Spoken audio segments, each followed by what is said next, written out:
Oh, thank you very much. I appreciate your kind words. How come you got all the good hotline calls and I don't get any? That's so unfair. Well, it's my hotline. All you need, Sean, it's very simple, is a personality transplant, and you're going to be totally fine. Hey, Laura, I have something to say before you. Go. Ready? Yeah. Goodbye. Oh, yeah, fine. All right, Sean, thanks a lot. Welcome to the Ingraham Angle from Washington. It's too cold on the roof for me. I'm not going on. The heaters don't work. Willful blindness to Trump's triumphs and how the FBI and DOJ can stop the bleeding. That's the focus of tonight's angle. Think about how reporters would handle things under this hypothetical. Hillary Clinton, not Donald Trump, won the presidency in 2016. Now, I realize that's terrifying to contemplate, but bear with me for just a sec. Now, imagine that Bill is too old to chase interns, so she isn't distracted by any new scandals. And somehow, during her first year in office, Hillary oversees a stock market rocketing up. There's a big drop in unemployment, including among minority workers. And imagine this. Imagine consumer confidence, business investment, even wages in certain sectors, all up. Imagine Hillary announcing that dozens of American-run businesses are bringing jobs back to the United States. They're doling out $1,000, $2,000 bonuses to thousands and thousands of employees. And let's just say that Republican leaders respond to this news by calling that money crumbs, and it's all just a gimmick. Meanwhile, imagine President Clinton renegotiating important trade deals and taking unilateral action to level the playing field for American manufacturers and workers. Now, by the way, I actually remember when both Hillary and Barack Obama were running for president in 2008. And back then, they both sounded a lot more like Trump than Trudeau on NAFTA. You will notify Mexico and Canada NAFTA is gone in 6 months. We will opt out of NAFTA unless we renegotiate it. I think actually Senator Clinton's answer on this one is right. I think we should use the hammer of a potential opt-out. Does anyone even remember that? I do. Now, imagine Hillary Clinton targeting illegal immigrant criminals, felons, who are endangering their mostly Hispanic neighborhoods. Imagine if, thanks to the military planning under Commander-in-Chief Clinton, we had smashed ISIS and driven them out of Syria. Well, we all know, on the economy especially, what the press and the Democrats would be saying. And it wouldn't sound like this. The American people are deeply concerned about the decline of the American middle class. Republicans need to look in the mirror, think about the damage that they are causing to the middle class, our economy. President Trump consistently points to one highlight: a strong economy. It was a good year, but maybe not as good as President Trump wants you to think. Oh, Chuck. Amazing. Now, not that liberals care. They not only don't, give Trump credit for his policies or any reworked trade deals or moves on deregulation. Yes, there are actually some Dems even trying to give Obama credit for all of 2017's good economic news. He thinks sort of history started from the day he became president, when in fact, he inherited good conditions. I thought Barack Obama did to turn around the economy, to bring it back from the precipice and ask for some tough action. Mr. Trump inherited an economy that was in full recovery for blacks and whites from President Obama. Now he's taking credit for picking up somebody at the end of a trip that somebody else drove the trip. Somebody else drove the trip. I don't even know what he's talking about. And to add insult to injury, even while business leaders do credit Trump's tax cut with economic growth and all the deregulation, what's the big business story of today? Well, here it is. A new Reuters poll claiming that just 2% of Americans have gotten a raise, a bonus, or other benefit from Trump's tax cuts. Okay, kids, here's a lesson from Laura. You usually get a benefit from a tax cut when you pay your taxes. Now, everyone is going to benefit except for upper income earners. Hello. And from the Trump tax plan, and they're going to see more money in their pockets come April when most people pay their taxes. Most people don't pay quarterly. And so we're going to see if at that point Reuters runs another poll just to see if people are happier or benefiting.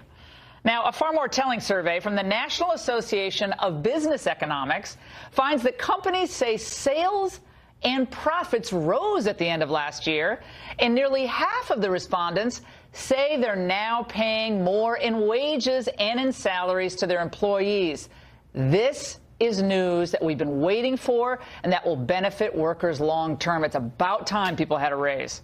Now, I promise you, if Hillary Clinton had had this record, the praise would be deafening on the eve of her State of the Union. Meanwhile, the media spent the day blaming the real president for the voluntary resignation of FBI Deputy Director Andrew McCabe. The president played this very active public role in pressuring the Justice Department to get rid of McCabe. So far, the White House is saying the president was not involved in this, was not pushed at all. Jake, it seems hard to believe that. This is yet another instance of the president bullying and pressuring law enforcement agents who he's concerned about investigating him. Is anybody safe in the Justice Department? Oh, my God. Is anyone safe from media bias at NBC? That's my question. Here's the only problem with that lovely little scenario they painted. There's no evidence to indicate that Trump is responsible for the McCabe resignation. And do we really want a deputy director of the FBI who's so afraid that he has to resign if he's totally in the right? Of course we don't. White House spokeswoman Sarah Huckabee Sanders said this. Can you say definitively then that the president did not play a role in Andrew McCabe stepping down? Yes, I can say the president wasn't part of this decision-making process. Now, a more likely theory, I think, is that McCabe himself, along with his previous boss, Jim Comey, are actually to blame for this early retirement. Now, given McCabe's partisan ties via his wife to Hillary's, best friend, Terry McAuliffe, well, he shouldn't have been within 100 yards of either the Hillary email or the Trump-Russia investigations, not with that close tie. Remember, McCabe's wife received a $500,000 donation from Terry McAuliffe's PAC for her failed political campaign. Now, given this, he should have removed himself or recused himself from both probes. And there is a New York Times report tonight suggesting that FBI Director Christopher Wray was concerned about the findings of a forthcoming government investigation into the FBI and into McCabe's conduct. That's the Inspector General's report. And the Times source said that the director and McCabe had a frank conversation about that report, and apparently a demotion was discussed for McCabe. Now, whatever the explanation for McCabe's departure, I say this: it's about time. Now, there's a larger point being lost in the McCabe blame game. The president is actually trying to restore confidence in law enforcement institutions that I think for a long time have been used as political instruments. There are a lot of great rank-and-file people, of course, the overwhelming majority. But when the leadership appears to have a political axe to grind, nobody is served by that. So it's time to cleanse the upper tiers of the Justice Department and the FBI of all partisanship. It's critical. Sessions Deputy Attorney General Rod Rosenstein may be the next one on the chopping block.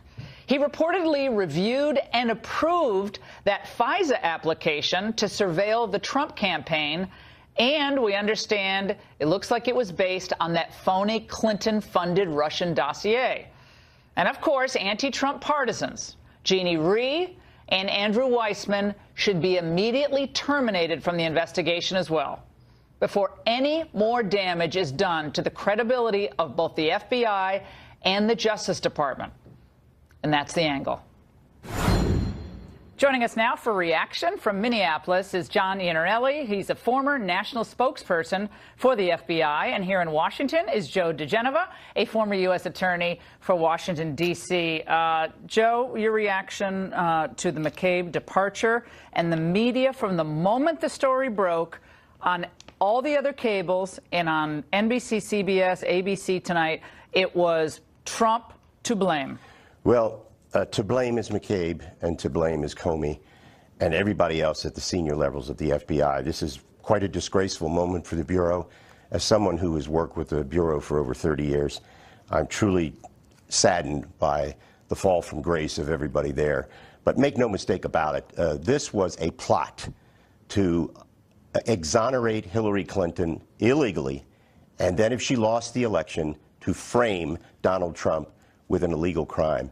This is the worst period in the history of the Bureau, much worse than the late Hoover period when they were spying on domestic groups.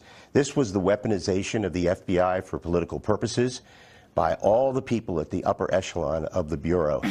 And I think it's really time for people in the other party who seem to make nothing but excuses for the senior people at the Bureau and the Department of Justice, may I say, to kind of wake up and see that what's coming now is a federal grand jury, and it's not going to be pretty. John, you represented the Bureau in the public domain, and you're the spokesperson for the Bureau. Your reaction to the day's developments and the effort to blame Donald Trump for the early retirement of the deputy director? Well, Andy McCabe had been talking for some time that he was looking to go on terminal leave and exit the Bureau. I think that was hastened as a result of the director just yesterday going to the Hill, looking at the information that went into this dossier. But I will tell you, no president, whether it's Trump, Obama, or anyone else, tells the FBI what to do. The FBI is independent. They are there for the people. And to think for a minute that a sitting president would be able to push out a deputy director, that goes against everything the FBI has stood for the past 109 years. Yeah, well, did you speak to McCabe a few weeks ago? I happened to be at headquarters a couple of weeks ago and chatted with him briefly. And what did he say? Well, we didn't talk about him possibly leaving. At that time, he was in the office while the director was out on other business. So essentially, he's the man in charge. It seemed to be business as usual. However, everybody in the Bureau knew that McCabe's days would be running short because of the history. It was time for the Bureau to move on with a clean slate and get back to the work that the FBI does. All right. And, Joe, I mean, he wanted to leave in the spring. The IG report is coming out in the spring. But it's a wild coincidence if indeed the FBI director strolls up to Capitol Hill on Sunday, reads this very short report, 4 pages, and then it just so happens that Monday, McCabe's like, you know something, I'd rather go skiing in Breckenridge for the next 2 weeks. I'm not going to be doing this work any longer. Well, according to the New York Times and the latest publications, Christopher Wray was shocked on Sunday when he read the 4 pages. Now, first of all, if that's the case, where has he been since he was sworn in? There is enough evidence on the public record before that, with the information from the Inspector General and from the Hill, with the legal release of documents, that it was clear that Mr. McCabe and others had engaged in highly improper, probably illegal activity in the FISA court stuff, along with the dossier from Christopher Steele. So, first of all, McCabe should have been gone a long time ago, and so should Strzok and Page and all the people involved in this. This is a dark moment for the FBI. It's going to take a lot for them to recover from this.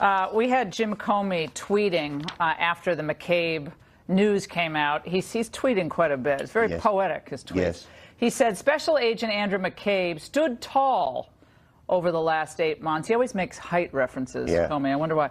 When small people were trying to tear down an institution we all depend on.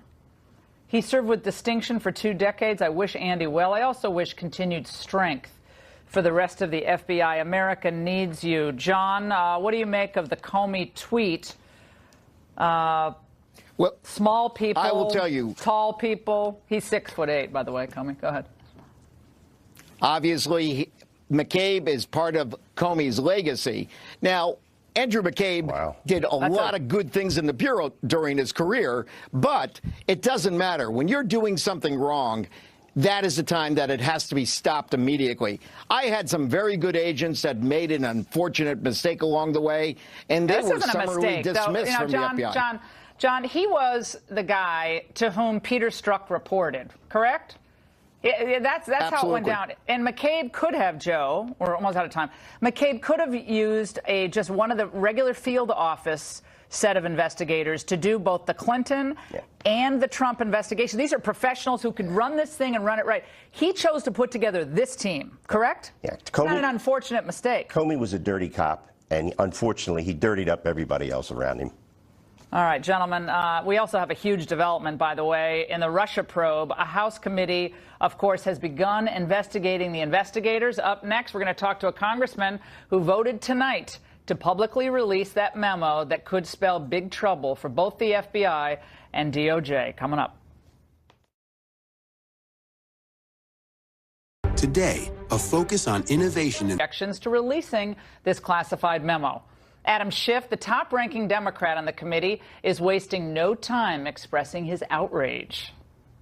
Today, this committee voted to put the president's personal interest, perhaps their own political interest, above the national interest. We also learned tonight that the Intel Committee has opened an investigation into the DOJ and the FBI. And joining us now to discuss these developments, Congressman Chris Stewart, a member of the Intel Committee from Utah. Congressman, great to see you. When can we expect this memo to be released? Well, I would love it released tonight. I think it's in your pocket. Get it. I want that memo. Pull it out. Come on, let's go. Hopefully soon. I mean, it's important for the American people to see this, and I don't think the president will delay. I hope he doesn't. This is what Mark Walker, your colleague, a Republican from North Carolina, said earlier today. Let's watch. If your audience or if somebody's believing that this is the end-all smoking gun, it isn't. Does it name names? Does it present some very intriguing facts, as I would share that makes you ask even more questions? To make the case that this is the most shocking document in the history of mankind, I believe that's a little hyperbole. Are you guys engaged in hyperbole, Congressman? Well, I can tell you I haven't been. Now, some people have, and we've actually cautioned against that. But this is an important document. It's very important for the American people to know that. And I think there's two things worth saying here. One is the process. I mean, I listen to Mr. Schiff, and my head just wants to explode. I mean, look, these are my Air Force wings. My father was an Air Force pilot. I mean, to accuse us of saying we would endanger national security is just silliness. And this memo doesn't do that. But what it does do is it asks these questions. Was the FBI fair? Were they accurate? We've been making accusations against people, serious accusations, that they've been called traitors, they've been called treasonous for more than a year now. Did the FBI make those kinds of accusations against innocent people with laughable evidence? That's the kind of things this memo will address. Congressman Gates from Florida has been on our air, been a frequent guest on this show, and I mean, to listen to Congressman Gates, this has just got barn burner of a memo, and I think people have gotten their hopes up that, you know, there's this guy is going to go and then this person's going to lose his job and maybe this one's going to go to jail. And I always find that Republicans tend to, be bad storytellers. Yeah, no doubt. And I'm worried about that, as are other congressmen to whom I've spoken in the last 48 hours. Well, we've tried to get some people to kind of temper their language. But you know, and I can't speak for what everyone has said, but this memo is very factual. It's not emotional. It doesn't draw any conclusions. It just lays out the facts and lets you draw those conclusions. All right, Nancy Pelosi spoke about an hour ago, and I know you haven't seen it, so this is a gift for you. Let's watch. They have made up a memo that isn't even true, and they're lying to the American people. So what are you going to do about it? The Republican Party has, as I said, crossed over to cover up. They're deadly afraid of the Russia investigation. Wray got the director of the FBI, obviously, recently selected by President Trump. He got the memo. He could have come out and said, this is reckless, don't release it. With all due respect, you really don't know what you're talking about right now.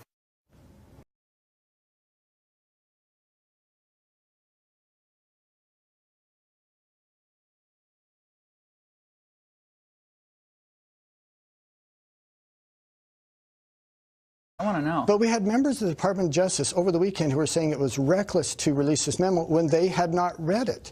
They didn't know what was in it. They were making accusations that they had no knowledge of, and I think that... What about Sessions and all this? Jeff Sessions, what has he said? I mean, he's the head of the Justice Department in which the FBI resides. So is he Or he's just not going to come because it's Russia. I've recused myself from all things related to Russia, which I still don't understand. Well, and that's one of the great disappointments. I think Jeff Sessions was one of the most decent, honorable men in Washington, D.C., but... Shouldn't have put Rod Rosenstein. Huge mistake as deputy. But I would say, he's recused himself from one of the most important undertakings that we're engaged Can't recuse with yourself. You're going to be Attorney General. And I've said to him, sir, I wish you would not have done that. But because you have, I think you have an obligation to step aside and let a department be led by someone who will not step aside. So you're saying Sessions can't lead this department under these circumstances? I've said in the past, it's just unfair for him. It's unfair to what we are trying to accomplish. Are there other people who agree with you more than the few that we've seen quoted publicly? I think there's some. I love Jeff Sessions, first of all. I think he would have been a great DHS secretary. For some reason, this fit I'm concerned about. He's great on immigration, so good on some of the enforcement, gang stuff. He's great on frankly, the marijuana enforcement, which I think is good to give discretion to the field offices. But this investigation, I'm sorry, was a fraud from the beginning, should never have been undertaken. Rod Rosenstein, wet himself when he went over to the Hill. He was worried about answering questions. He's like, I'm going to put a special counsel. I'm sorry, but that just doesn't inspire a lot of confidence. And so I agree, and I agree. He is one of the most decent men. And look, these accusations that he was deceptive in his testimony, that's just nuts. Anyone who watches that knows he was answering the question as he understood it. But unfortunately, this city chews up good people sometimes. Yeah, it does chew up good people, but that's why you can't be recusing yourself and naming Rod Rosenstein as your deputy. Thank you, Congressman. We look forward to the release, and if you can give it to me before the end of the hour, I'd appreciate it. As Congress, by the way, struggles to find an immigration solution, another big deal for you guys, there's already a great plan in the Senate that would address all the pressing problems. Really? One of the authors of that bill, Senator David Perdue, joins us with the details next.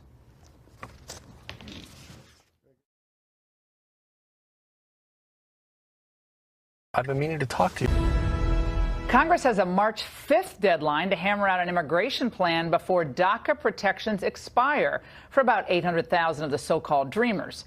Democrats rejected President Trump's offer last week of amnesty for nearly 2 million illegal immigrants in exchange for border security and legal immigration cuts. But another plan exists that should be put on the table. Republican Senator David Perdue is one of the men behind it. He joins us now with more. Senator, always great to see you. I run into you at an event on Saturday, and I said, you better come on the show, and here you are, so thank you. So you and Tom Cotton, in my view, came up with an original idea that kind of, in some ways, mirrors what was going on in the Hill with Goodlatte and Mike McCall. Yeah. And it was focused on the 800,000 DACA people who are not kids. They are adults now, for the most part. And then you did the chain migration, end of that, end of visa lottery. And then, like three or 4 days later, suddenly it's at 1.8 million. How did you go from 800 to 1.8? And was that thought process because you needed to pick up a few people? Well, it's great to see you again, Laura. You know, a year ago, you had Tom Cotton and myself on here, and we started then with a very conservative approach to this to solve the legal immigration problem once and for all. And we warned about the diversity lottery, and we said we needed to end the chain migration. And so what we've done now, the president has laid out, I believe, a framework that's ingenious, because we're going to find out if people are really serious about solving this immigration problem on both sides. And I think we got the framework to actually get it done now, finally. My listeners are livid, I have to tell you. I've done this on the show for now the last 3 or 4 days. Yep. And well, when did he campaign on this? And my point is, if you want cuts in legal immigration, which is the big number, 1 million green cards every year, most of those are based not on merit, but on extended family ties, aunts, uncles, cousins, twice removed. Everyone's coming in. Right. Need to do it that way. But look, I'm not an amnesty person. I think it hurts people's feelings and sensibility who've been waiting in line for a long time. What do you say to those Americans who are upset, and then the people waiting in line who played by the rules? The president has really laid out, he wants an end to DACA. And what that means is that he wants to provide certainty. They're not going to get in front of anybody. But what he's also done is given the conservatives of his party what he promised them he would do. A safer, secure border with a wall. He wants to end chain migration, which is the most insidious part of this. It's what's caused us to be here. And then we know we have a security issue with the diversity lottery. Chain migration, I've got to play this for you. Kristen Gillibrand, who's going to run for president in 2020, she's already kicking off her campaign, practically, on The View this morning on chain migration. Let's watch. I think a lot of President Trump's rhetoric is racist. And let's be very clear. When someone uses... When someone uses the phrase change migration, it is intentional in trying to demonize families, literally trying to demonize families and make it a racist slur. You know, Laura, it's very interesting. They were out of touch when they tried to shut the government down. The Schumer shutdown was so out of touch with America. But the idea that the term chain migration was created by Lyndon B. Johnson. I think he was a Democrat. Bill Clinton also called for an end to chain migration when he and Barbara Jordan wanted to go to a merit-based immigration system like Canada and Australia. So this is nothing more than Democrats revealing how far out of touch they are with mainstream America.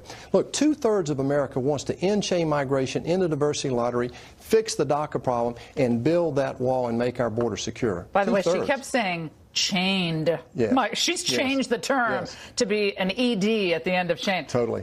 These are some of the polls, America's view on immigration. 65% want a DACA deal with strong border security. 68% oppose the visa lottery. 81% want legal immigration reduced. That's always the case, whether it's a Gallup poll or the Harvard-Harris poll that just came out. And 61% think current border security is inadequate. But you have people like Steve King, who was on my show on Friday. He said this.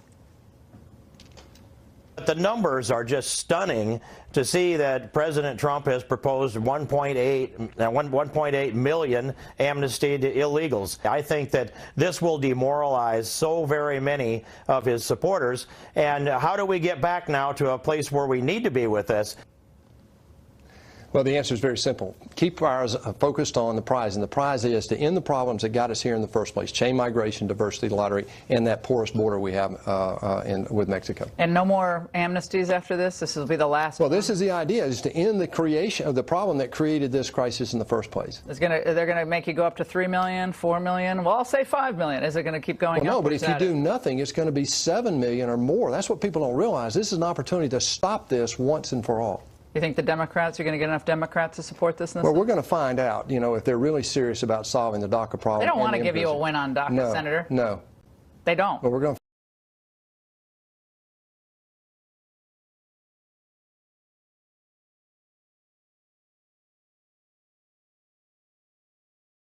You don't want to miss this. Next.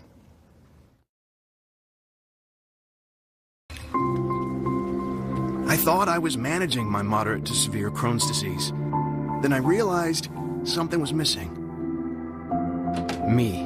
My symptoms were keeping me from being... Now check this out. The media have bombarded us with stories suggesting that First Lady Melania Trump is acting like a woman scorned. CNN, for instance, turned it into Melania Gate and declared the First Lady has gone AWOL. Especially these past couple weeks, she's been laying low. Well, I would think so, because, of course, there have been some cringe-inducing stories in the first few weeks of this year. We can only look at those clues, like last Saturday when she posted on Twitter the anniversary of the inauguration with herself and sort of a military escort from that day, not her husband, no mention of her husband. She was scheduled to travel to Davos with the president, but canceled that trip at the last minute. Yesterday, she left for West Palm Beach, Florida, and was back on the plane late today. Now, we don't know the reason for the trip. Not moving to the White House immediately was unprecedented. You know, 5 months after he moved in, she moved in. And then, of course, you know, the fact that they have separate bedrooms. Oh, my God. My next guest believes Melania Trump, get this, actually despises her husband. That's what Sarah Beauchamp wrote in an article on the website called Nylon. She wrote that today. She joins us now from Philly. Okay, Sarah, you look like a very young woman, very accomplished. You're a writer. You've written all sorts of stuff out there for various publications. How is it, being a feminist, for you to question another woman's lifestyle choices, whatever they are, whatever she decides to be? Why are you passing judgment on them and questioning them? I don't think I'm judging Melania's life choices. Well, to be fair, I guess I would judge a woman who would choose to marry Donald Trump. He's truly a disgusting human being. I think that's like a nonpartisan issue. Yeah, that's not judging at all. Yeah. That Donald Trump's disgusting. I think it's pretty much fact. Look at this the camera, point. by He's the way. like Look at the camera so our listeners get the full Sarah here. Go ahead. I think that Donald Trump is disgusting. I would say that is a fact. But yeah, my story was more about how it wouldn't be surprising if a person married to Donald Trump was disgusted by him. I personally can't imagine a worse person to be married to than Donald Trump. So a lot of us are speculating that she's miserable. Right. But let me just get this straight. You're a reporter, and you're writing about Melania Trump as if she's a political actor here. And you said that that's a fact. That you said Donald Trump is disgusting, that's a fact. Well, you're a writer, so you know when you use the word disgusting, that's a subjective statement, is it not? It is not a fact. It is a fact that he's president of the United States. It is not a fact that he's disgusting. You and your liberal friends who sit around talking about how awful the country is under Donald Trump, yeah, you see, I grant you that, you think that, but how are you to judge another woman's choice about a relationship, and did you do the same? For instance, when Hillary Clinton stood by her man, when Hillary Clinton decided to fire or not fire someone who had sexually harassed or reportedly sexually harassed someone on her campaign staff, were you making judgments about that, or you reserve it for Melania because you think her husband's disgusting? Well, I wasn't covering the Clintons. I was too young for that. With the most recent thing with Hillary, of course, I would criticize her for doing that. Was her husband disgusting? Who? Bill Clinton? Well, first of all, you just continuing to be like, what about these Democrats is not really an argument. I mean, you should be able to speak critically about the Trump administration. I mean, your whole segment has just been talking about Democrats and what they're covering. No, what I'm trying to do, Sarah, is like, okay, it's fine. You're a liberal and you don't like Trump. That's fine. But to write something about a woman's decision to, travel to Davos or not travel to Davos, you make this wild leap of logic without any factual underpinning that I know of, and yet you carry yourself off. So, it's a fact that this is. What's the fact? What's your evidence? It's my opinion that he is gross, and I can't imagine being married to him. I'm sure she. Well, I don't think anyone cares whether you want to marry him or not. He didn't ask you to marry him. It's like, who cares whether? There's a lot of people you probably wouldn't want to marry. You care about my opinion of him because I'm on your show right now. So you clearly care about my opinion. I'm trying to understand how a woman like you, who carries herself off as a feminist, tries to get in the mind of another woman. Maybe that's her decision. It's her decision to believe what she wants to believe and live the life that she wants to live. Maybe she thinks it's the best thing for the country. Maybe she's wildly in love with her husband, but like all of us are disappointed with people at various times. Maybe you have the whole thing wrong. But as a woman and as a feminist, why are you questioning other women's choices? Aren't you pro-choice? First of all, good one. Being a feminist does not mean that you're not critical of women. That you know that that's not what it means. You know it means equality for all genders. That's exactly what feminist means. It does not mean that I have to be nice to every woman that I meet. Melania is complicit in an administration that has been abhorrent as of now. I mean, racism has gone up, anti-Semitism has gone up, anti-LGBT sentiments have gone up in this country. She's complicit in a pretty gross administration. My article was about my opinion. I think he's disgusting. I can't imagine being married to him. And all the pictures we see and her swatting his hand away are not evidence to the contrary. It kind of looks like she's disgusted by him. That's what avoided him for a couple days. You never know. We will never know because there's literally comparing this administration to nothing that's come before it. It's Sarah, I have insane. one question. Are you going to give back the tax cut that you get because of this abhorrent, horrible president? Are you going to give it back to the Treasury to fund some liberal program or save a snail darter? I don't think it's too much of the American people to ask for a decent man as their president and someone who can give them a tax cut. I'm not greedy for wanting both. We can want a decent person leading the free world in addition to being good at business. That's not too much to ask. All right, Sarah. Well, you have a lovely evening. And Hillary Clinton's embarrassing cameo at the Grammys and their award-winning hypocrisy when we return. This program is brought to you by Ally Bank. Now, you just knew that last night's Grammys would have more anti-Trump politics and the Me Too moments than, of course, music. At least that's the way it seemed. And the public responded by tuning out in record numbers. Yet somehow it did not strike organizers as hypocritical to feature a cameo by Hillary Clinton, arguably the worst enabler of a sexual abuser that we've ever seen in public life. Well, of course, she targeted the president doing a mock audition for narrator of the recent anti-Trump book. He had a long-time fear of being poisoned. One reason why he liked to eat at McDonald's. Nobody knew he was coming, and the food was safely pre-made. That's it. We've got it. That's the one. You think so? Oh, yeah. The Grammy's in the bag? In the bag. She looked great there. Well, this is the woman, by the way, that the Grammys lionized. So just last week, we learned that Hillary protected a senior campaign aide, her faith consultant of all things, in 2008, who was accused of sexually harassing a female staffer. This despite the fact that some on her senior staff wanted him fired. There was sexual harassment involved, that the young woman was very credible. And my recommendation to the senator was to fire her. And I was overruled. She overruled you personally? I was overruled, yes. Well, let's examine this breathtaking double standard with Monica Crowley in New York, senior fellow at the London Center for Policy Research.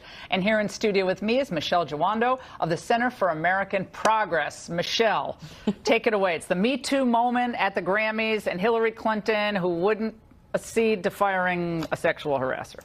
So, I mean, I think without question, Hillary has been an advocate for women and girls her entire career. And I actually thought that the Grammys in that moment was a moment of levity. I thought it was funny. I thought she looked great, and I think she had a great time. And I think if we sometimes take it out of always the crazy political, that's actually really good for us as a community, as a nation. Does it bother you that she wouldn't fire the guy who is sexually harassing someone else? You know what? Patty Solis-Doyle is not a conservative right-wing person. No, not at all. Not at all. But, you know, what I am concerned about is what do we do right now to move forward to protect all women and girls? But don't we have better? And I think that the Me Too movement is about that. Yeah, is a why is major Hillary part of someone that. you want to have anywhere near that movement? That's my point. Monica, let's get you in on this. I mean, after this news breaks and they showcase her as some heroine of the women's rights movement, I mean, go ahead, take it away. I found it amazing, but not at all surprising, Laura, that they would highlight Hillary Clinton at the height of this cultural moment of awareness on sexual abuse, sexual misconduct. This is a woman who defended and protected a sexual predator for decades, a man also known as her husband. And then, of course, we find out that she protected a campaign aide in 2008 after she was warned, and she refused to dismiss him. And not only that, his bad behavior continued after that, and she continued to make excuses for him. So in this moment where you have all of these musicians on stage and they're all making political statements, whether it's Bono on immigration or the female artists on the Me Too movement, the idea that they would take her and hold her up as some sort of symbol, that's self-righteousness and hypocrisy. Laura, these are the least self-aware people on the planet. Laura, I mean, you have to really, let's just step back. Are we really saying that we are going to continue in 2018 to blame women for the sins of their husbands? That seems in some ways way antiquated and outdated. If you look at what Hillary Clinton has done, not who she's married to, but what she's done, whether it was as a senator or at the State Department, this is what she has spent years and years of her time working on behalf of women and girls in this country and around the world. That is a record you Laura, cannot. Can I just jump in here? When she raises the idea of what Mrs. Clinton has done for women and girls, what did she do to Juanita Broderick, Monica Lewinsky, Paula Jones, Kathleen Willey? Mrs. Clinton was right at the center of trying to smear and discredit these women, nuts and sluts and a narcissistic Looney Tune. That's what Mrs. Clinton did for specific women. And we can talk about Maxine Outerbridge, who has done tons of work with Hillary Clinton on CHIP. We can talk about the mothers of the movement I understand on gun violence prevention. Like, we can go back and forth on Michelle, names. she can do a lot of good liberal things that you like, and at the same time not be the best person to come out for the Me Too movement. I mean, honestly, if I were a liberal, I would be like, okay, Hillary, thanks for your service, but we're moving on. I think it's time to turn the page from the Clintons, done, the scandal-orama. It's not helping Democrats. It seems like most Democrats I know want to be done with the Clintons. I do think that the Me Too movement is bigger than any one person. I do agree with you on that, and I think it's a powerful moment for everybody in the country. Guys, and thank you so much, and we will be right back. Stay right here. Identity thieves know if your email address is on the dark web. Do you?